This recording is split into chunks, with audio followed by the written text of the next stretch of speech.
Morjesta. Terveistä. Mitäs sais olla? Olisiko mitään sellaista perkele hyvää viiniä? Meillä olisi ihan uutuus. Roseeta löytyisi ihan Niin loistavaa. näin ton mainoksen tuossa pihalla, kun tulin sisään. Maistetaan. Kokeillaan. Selvä homma. Onko teillä kauan ollut?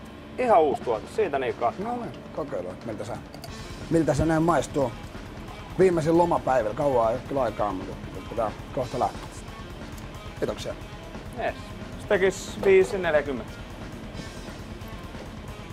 Mulla on yleensä ollut tapana ravintoloissa laittaa vähän sen rahaa palaan. Joskus vähän enemmän ja joskus vähän vähemmän. Okei. Okay. Haluatko nähdä niin toisen jutun, mitä voi rahaa tehdä? No näytä ihmeessä. Mä voin näyttää sulle, miten saadaan eurot kellumaan. Elikkä hypnotisoidaan rahaa ensiksi. Okei. Okay. Hypnotisoidaan lisää. Näytetään molemmat kädet tyyliin. Ja nyt seuraan tarkkaan.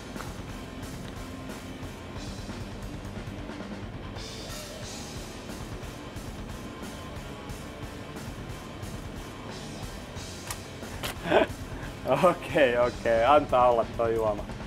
Talotarjo. Ei mitään, kiitos. Kiitos. Sanotko DJ:lle, että laittaa jotain musiikkia? Joo, mä kerron. No. Yes.